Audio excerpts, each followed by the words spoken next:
see your thumbs up. It's a beautiful day. It's Monday. It's dry. It's all right. I appreciate it. Anyway, so I think I'm trying to see if I remember names from last time's talk. I think it was 2 weeks ago. Stress and time management. Who was here for that? Just wave at me. Okay. Most people were here. Okay. So here's what I want to do. I don't want to spend a lot of time on it, but I do want to, I am genuinely curious to see if you guys benefited from it. So if you could just in the chat box, put one thing that you remember or that you found helpful, whether in theory or in practice. If you could just type one thing in the chat box, because I want to, but same time frame, Genevieve, about 30, 45 minutes, and then questions at the end. Yes. Okay. I'll say my part instead of typing it. The multitasking piece still is jumping out at me, and I am working at not doing it, but because my daughter is home when she is I take advantage of any free time I have, so I am listening, I promise, but I am also writing. Sure. It's just, multitasking. That's awesome. One of the things. Yeah. It takes some time to develop a system and a mental habit to get that way, but you will get more efficient with it, and you will find a lot less mental drainage focusing one thing at a time. If anyone else at this time, if it's easier, awesome. The diet part, nice. Okay, so Sandus, let me know what you find. Omega-3 is so phenomenal, and I hope I said your name right. Do you just go by Sandy? You actually said it perfectly. You're like the first one that's ever done that. That's amazing. My last name is Manaya, so and my first name is Freddy.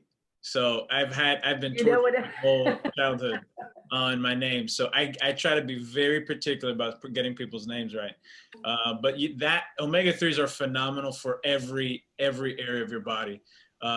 Brain development, obviously your brain is fully developed now, but later on in life, if you have a family history of like Alzheimer's, dementia, it helps to preserve brain neurons there.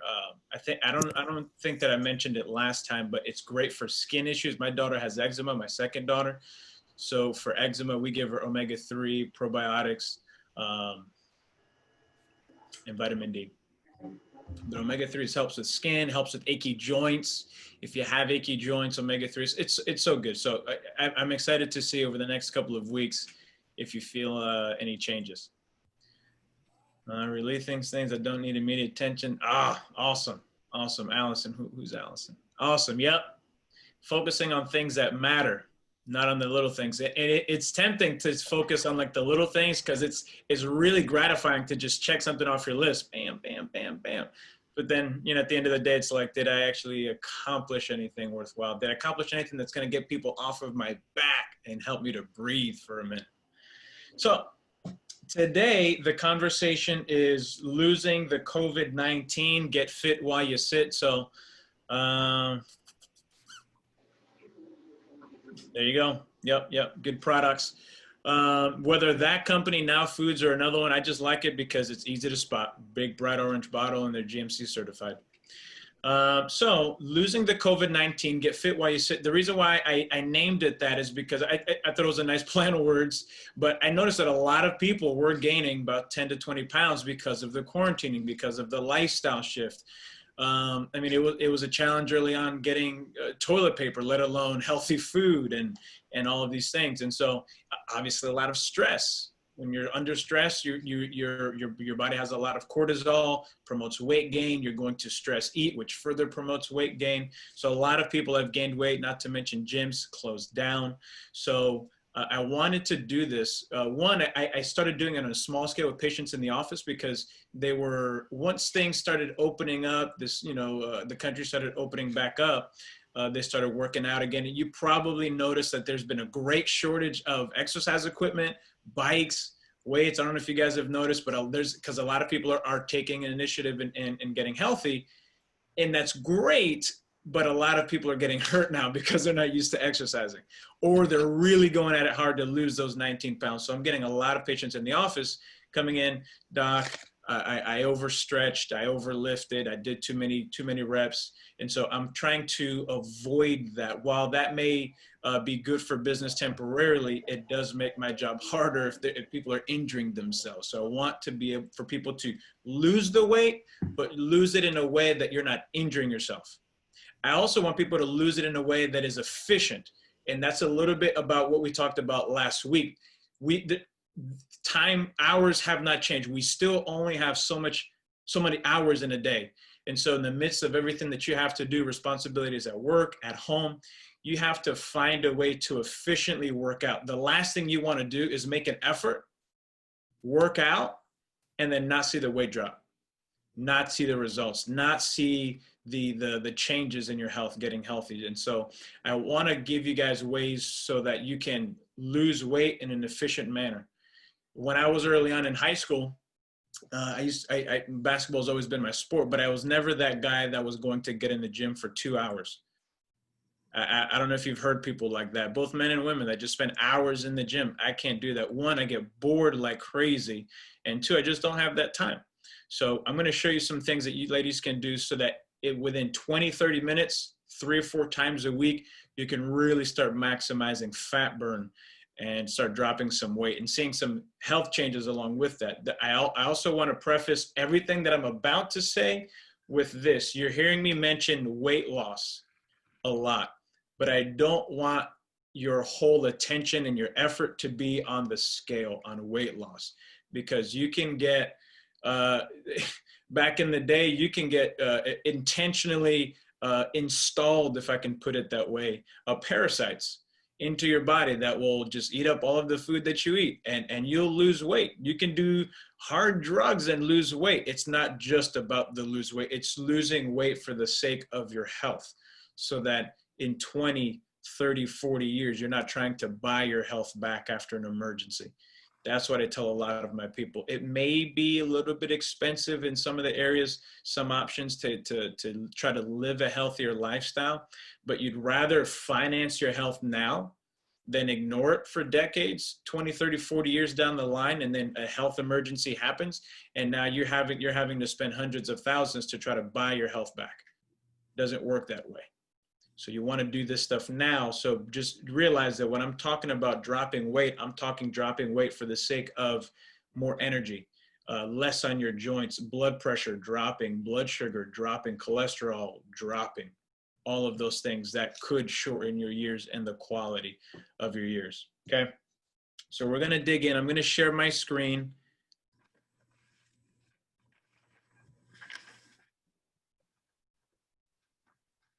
Oh. Okay, we're at the beginning. We're at the end here. Let me get out of here. I want to scroll all the way up. We're going to talk about some nutrition as well. So I'm going to give you guys a lot about exercise. It's not just going to be exercise. Here we go. I got it.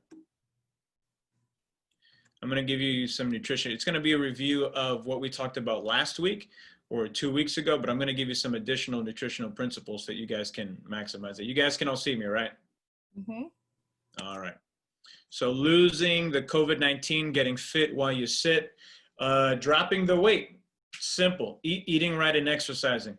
When it comes to exercise, you want to do it in, like I said, in an efficient manner so that you can actually see changes in your health, blood pressure going down, scale going down, inches coming off of your waist. With nutrition, we can do a Google search right now, and you'll see we'll have thousands of pages and all of them differing advice. Nutrition doesn't have to be that hard. It's about eating the right food. It's about eating more of the good stuff, less of the bad stuff. So that's one of the advice that I give my patients in the office is, last time I said tough, eat greens. I think somebody appreciated that last time. Tough, eat greens. If you can't eat greens right now, that's fine. Try to eat less of the bad stuff. So if you're a person that loves pizza, let's just stick with pizza. You do pizza all the time. You don't like veggies. Try to do less pizza and strive for 1 apple wedge every meal. That's how I did it. Believe it or not, I was really unhealthy before I went to chiropractic school. And I'm one of the anomalies where before I changed my life and got healthier, and after my life, I was the same size, same weight. But what happened, because I've always been tall and thin. I don't know if you can tell from the video, but I'm 6'1", I'm pretty thin, pretty fit. But beforehand, the problem was that I was really had an aversion to fruits and veggies, to the degree that I was diagnosed with a diagnosed allergy to fruits. Apples, mangoes, bananas, grapes, anything fruit, just the smell of it would make me want to vomit. And I would vomit if it was close enough, especially if I consumed it. One day I realized I was sitting next to a colleague, and he had a pint, like a box of those strawberries and 2 apples. This is a guy that was like 215 pounds, a vegan, ate a pint of strawberries and 2 apples for lunch. And it just dawned on me, like, these are things from the earth. Like these are God-made things. How is this making me sick? And from that point on, I went on the journey of just forcing fruit down my mouth.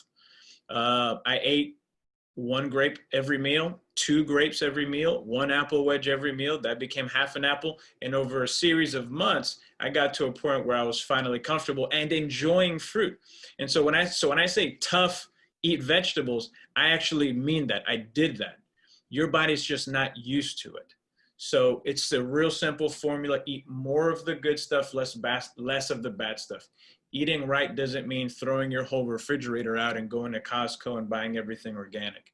That's not going to last. You want to slowly start implementing it. And for me, it was as detailed as, I'm not exaggerating you, 1 grape. Anytime I ate something, like a fruit, it would make me nauseous. So what I would do is I would eat a grape and then chase it with a bite of whatever I was eating to wash away the nausea. And so early on, I could only tolerate 1 grape a meal. And then it became 2 grapes, and then a 1/4 apple, half an apple. So just find ways. I want to start with that so that you can know your approach with all of this stuff. I don't want you to just hit it hard, because it's not going to last. Okay. As we dig into exercise, 2 basic types of exercises are aerobic and anaerobic. Aerobic is cardio. It's the stuff that's going to last over a long period of time. Anaerobic is more resistance training, lifting weights, doing something against resistance, whether it's your body weight, whether it's bands, something against resistance. It's pretty simple. We're going to go into each different type and some things that you can do. But I do want to ask you ladies this question first, just to see what you know. What do you think is the best time to work out? First thing in the morning. I think that was Jenny. Why is that? Because your brain hasn't woken up yet. If your brain gets a chance to wake up, it'll tell you this is a bad idea. Don't wake up. That's not bad. Habits are more easily built at the beginning of the day, so that's not wrong. One of the reasons why I always recommend working out in the mornings is because you're on an empty stomach. What happens is within your muscles, there's sugar that's called in the form of glycogen. So glucose, I think most of us know is sugar. Glucose is bound up together in a form called glycogen, and that's stored within your muscles. Now, carbs are the body's primary source of energy. So if you've just eaten something, it's going to burn what you've eaten, never burning what's in your body. So when you first wake up, you're on an empty stomach, you're going to use probably the sugar that was within your coffee and cream that morning, but that'll last you 5-10 minutes of your workout at best. The rest of the energy because there's no carbs in your stomach, you're going to use the carbs and the fat within your body. Does that make sense to everybody? Your body has energy stores, so you want to, as best as you can, work out on an empty stomach, and most people are most likely to be on an empty stomach in the mornings. It can happen, lunch, at the end of the day. I think it's easiest for most people, most effective for most people to work out in the mornings. Again, that doesn't mean 2 hours in the morning. It can be 20-30 minutes of right there in your house. Okay. As we move on, this is the thing that we have to do. We have to maximize fat burning. because like I said, you want to be efficient. You guys have a very busy schedule. You have a lot, you have families, you have responsibilities. You don't have 2 hours a day to dedicate to exercise. So you have to maximize the amount of fat that you're burning while you're exercising. So the way that you do that is by realizing that there's an ideal heart rate for you to exercise at. If it's too low, you're not burning anything. If your heart rate is too high, you're burning muscle, which you don't want. Anaerobic exercise, when people start exercising to lose weight, they think of, let me jump on the treadmill. Let me get on the elliptical. Let me get on the bike to do some cardio. But what happens is you're burning, if you've done it, let's say in the morning on an empty stomach, you're burning those calories, but then that calorie burn stops when you stop exercising. The nice thing about anaerobic exercise, resistance training, gaining more muscle mass, is that muscle burns more calories.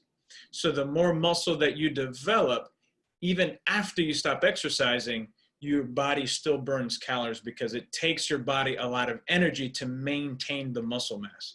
And that's the get fit while you sit part. So you can get a really good 20-minute relatively heavy resistance training exercise in your morning and still burn calories the rest of the day as compared to doing 20 minutes on the treadmill. Does that make sense, guys? All right. So you want to find out your ideal heart rate, and that ideal heart rate is your fat burning zone. Your fat burning zone is 65 to 75% of your maximum heart rate. You probably weren't prepared for this, but I'm going to have you do some math because I want you to leave this workshop knowing your fat burning zone. If I gave it to you as a homework assignment for later tonight, I'm not saying it's not going to get done, but there might be some other things that come up on your agenda. So I want you guys to do this with me now. So I'm going to give you the formula here, and then we're going to plug it in together. And I want you guys to do it individually. So for starters, the most studies show that 220 is the maximum human heart rate. So what you would do is take 220 and subtract your age from that number. And that number would be your maximum heart rate for your age. Once you have that number, you multiply that by 65%, and that's going to be your lower range.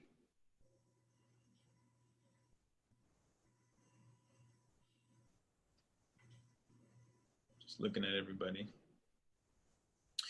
And then you're going to take that same number, your Y, your maximum heart rate for your age, and then multiply that by 75%. And that's going to be your maximum heart rate.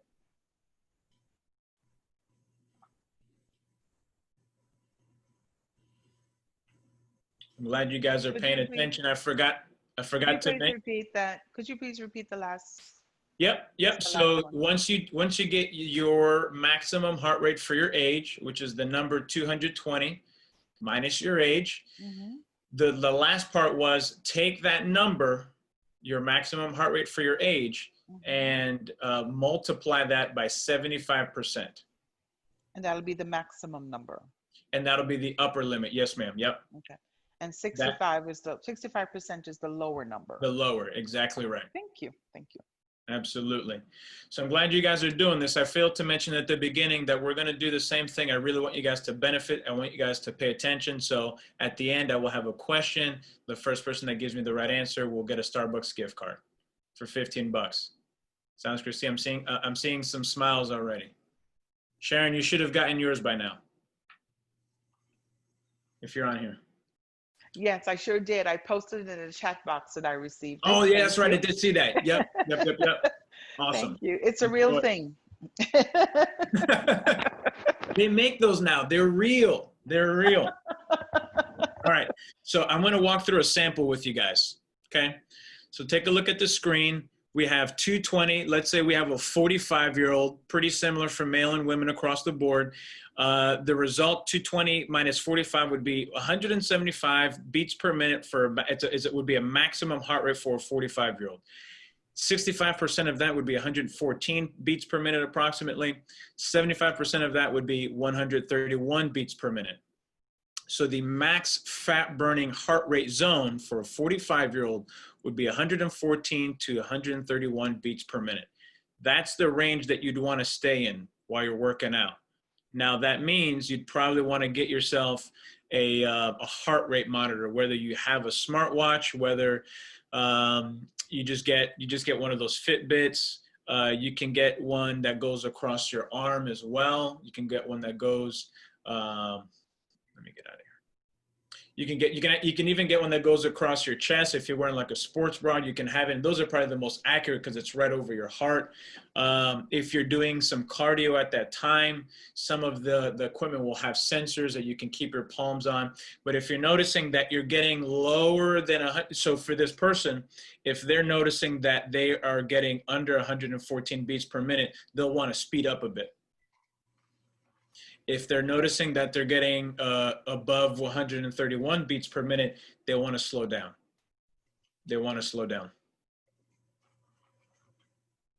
If they don't slow down, if they get above 131, then they're burning muscle. You don't want to burn muscle because that's what's going to allow you to keep burning calories even after the weight goes down.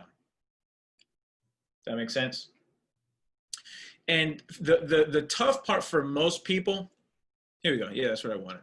The tough part for most people is keeping their heart rate up, because what I see in the gym very often is that people will do a set. Let's say they're doing, some simple bicep curls. They'll do a set.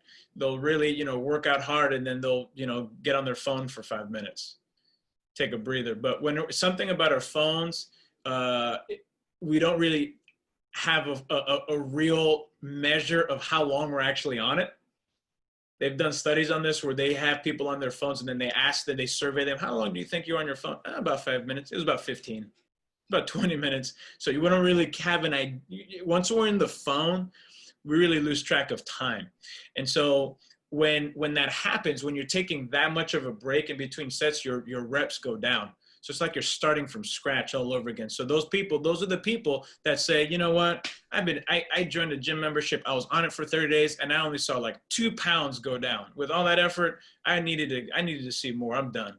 It's because they're not maximizing the time that they're there. So those are the same people that will be there for 2 hours because they're taking so many breaks. What allows you to get a really killer workout in 20 or 30 minutes is that you stay moving, stay moving, stay moving. The way that you can stay moving throughout your whole workout and not collapse at the end of it is by doing something called supersets. So supersets are basically an approach to working out where you're working out antagonistic muscle groups. The way that looks is, and this lady here, she's working out her biceps, the front of her arm. The opposite muscle would be the triceps, the back of her arm. So she can grab some weights and do a set of 15 of bicep curls, put them down, or even use the exact same weights and raise her hands and do another 15 there. And about 60 seconds, she will have done worked out 2 different muscle groups. So while she's working out her triceps, in this one to the right, her biceps are resting. You guys with me in there? I want to make sure that you get that. So they're antagonistic muscles. So while she's doing her bicep curls, triceps aren't working. They're super relaxed. Then when she comes here, she starts working her triceps. Her biceps are relaxed because she's doing the opposite muscle group. And the activation of the opposite muscle caused the opposite muscle to relax. So while she's working on her triceps, her biceps are taking that breather. When someone else is taking a breather from bicep curls by being on their phone, you're killing it and you're going to the next set. And so you're getting the workouts twice as fast because you're not allowing any gap of time. You're making sure that it's just, this is kind of like, honestly, I know I said multitasking is a myth. This is multitasking for exercise. While one muscle group is resting, one is working. Resting, working, resting, working, as opposed to just sitting there for 3 minutes, 5 minutes, letting your whole body rest, taking time up. And while you're doing that, you don't feel like you're working as hard as you are because your other muscle groups are resting while you're working at another muscle group. Meanwhile, your heart rate is still going. Your heart rate is still going, staying within that fat burning zone. So supersets work antagonistic muscle groups, doing cardio in between sets to keep your heart rate up. I basically like to pair my my sets with one muscle group, the opposite muscle group, and then a bit of cardio. So I'll do, in this example, bicep, tricep, jump rope for 30 seconds. Bicep, tricep, jump rope for 30 seconds. The jump rope will help keep my heart rate up, and it also gives my biceps and triceps a little more time to breathe. So I'm giving these muscles time to relax, but I'm not sitting on my butt doing nothing either. I'm keeping my heart rate up. And that's what creates a really killer 20, 30-minute workout. What if you have one of those smart watches or just the standard Fitbit, most of them measure calorie burn expenditure as well. You'll find that you'll easily burn working out like this. It doesn't need to be crazy weight. If you just keep moving consistently with some cardio, with some built-in resistance, you'll easily burn 400 to 500 calories in one 20, 30-minute workout. Now imagine you get up 20, 30 minutes earlier in your day and you get that type of workout done. Imagine what level of productivity you rush into the office with. I promise you, starting your mornings out like this, you'll have tons of energy, tons of energy. All right. The other thing to realize is that, like I said, I want to go into the nutrition part of it next, but I want to be clear. While you're working out, I want you guys to try this, but also please be careful. Please, this is not the time to start lifting heavy. I've never done squats before. Let me see what it's all about, and blow out your back. I've actually had people thought, I've always heard squats are good. Let me try squats. Now they end up in my office.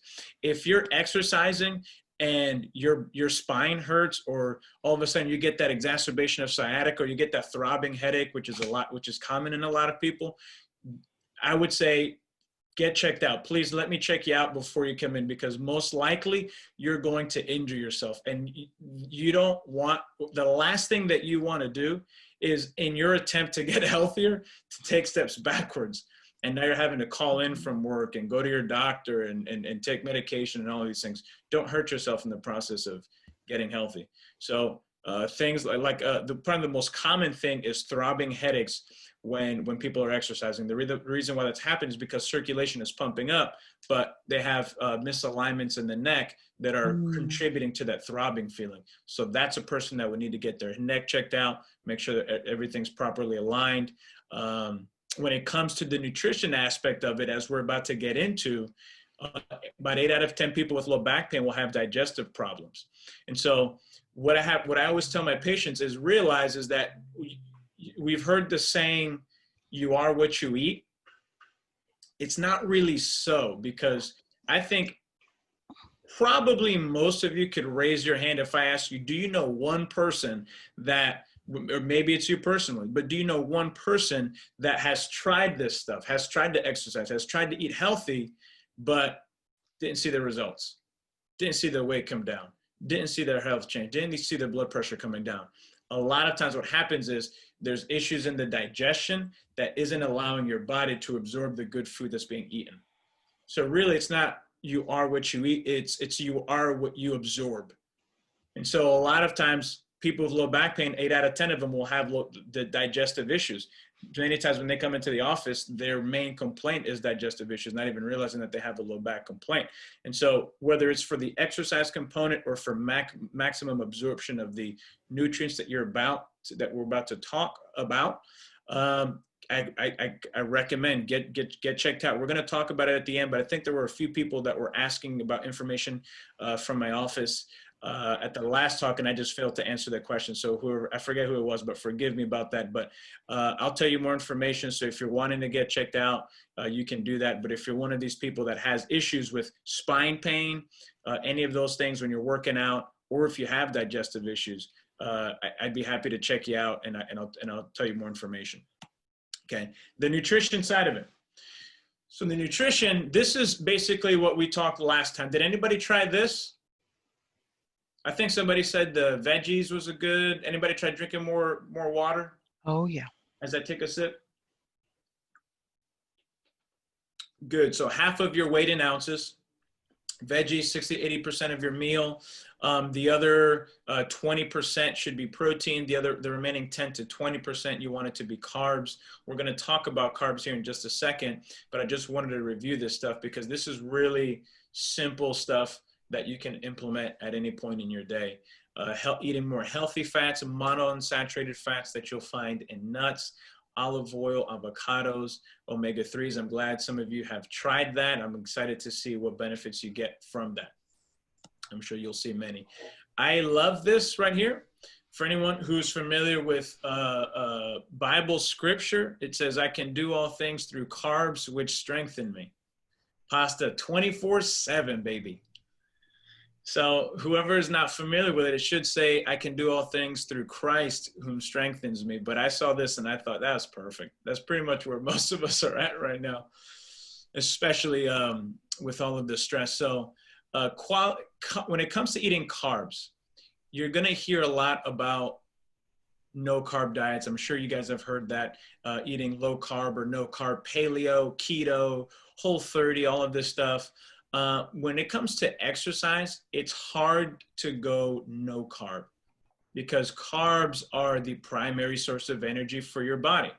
You want to maximize those moments in your day when you don't have food in your system to maximize fat burning. But then after the workout, you want to have some carbs to refuel your body.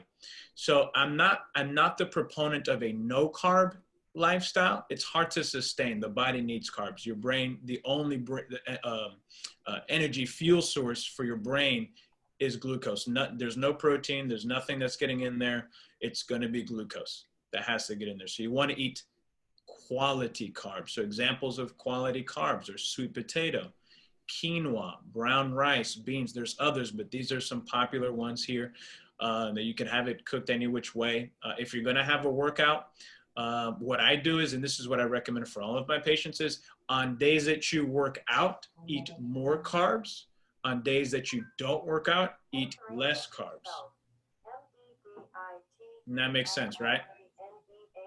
And when you do eat carbs, you want to make sure it's quality carbs, not white bread, white pasta, white rice, cookies, and all of the sweet stuff, fruit. You know, if you're going to start working out, you'll be tempted to start drinking Gatorade. I'd recommend that you stay away from things like Gatorade unless you can do like a low sugar version, because Gatorade has tons and tons of sugar. And again, that sugar is what your body will use for energy. You're not exercising to burn Gatorade. You're exercising to burn fat. So use the fat, and then if you want to take a little sip of Gatorade at the end, fine. But your carb expenditure, your carb consumption, you want it to be after your workout, ideally.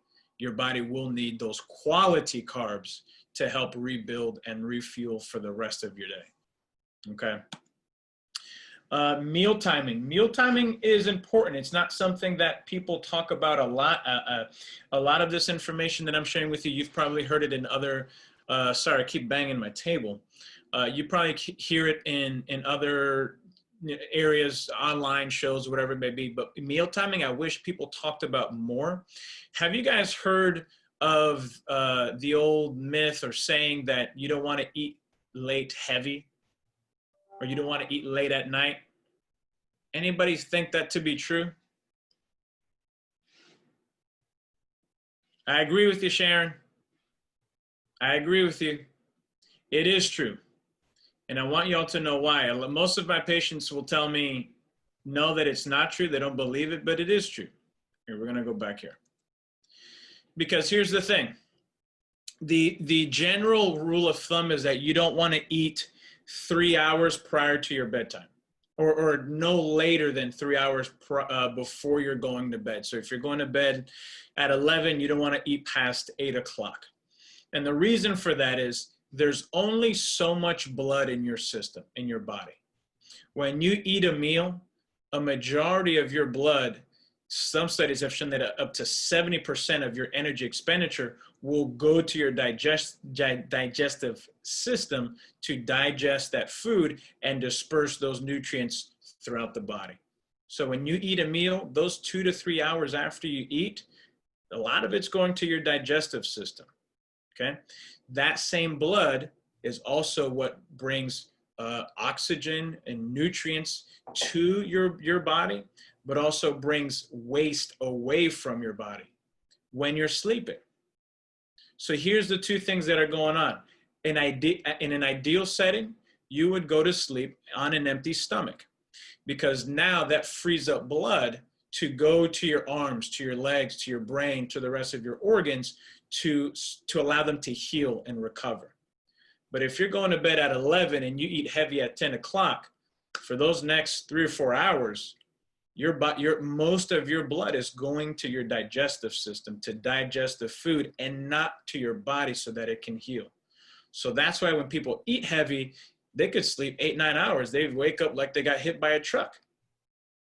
They got the hours in, but the quality wasn't there because their blood was busy doing other stuff. So my general rule of thumb for my patients is 3 hours, no more, 3 hours before you go to bed, no more food. So if you're going to sleep at midnight, nothing after 9 o'clock. If you're going to sleep at 11, nothing past 8 o'clock. I tend to go to bed by about 11. So 8 o'clock, I do not eat food. I also recommend that for people who, because of their lifestyle, just can only get a certain amount of sleep. We know the general recommendation is 7 to 8 hours of sleep. For some people, they can, let me check my time. Okay. For some people, they can only get 4 or 5 hours of sleep by the time they get home and get the kid, whatever your lifestyle is. But there are legitimate time constraints in people's lives that only limits them to allow to get 4 or 5 hours of sleep. In that case, again, it's about efficiency.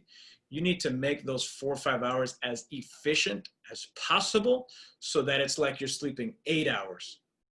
So the last thing you want to do is, if you're going to sleep at 1 and you got to be up by 5, you don't want to be eating at midnight.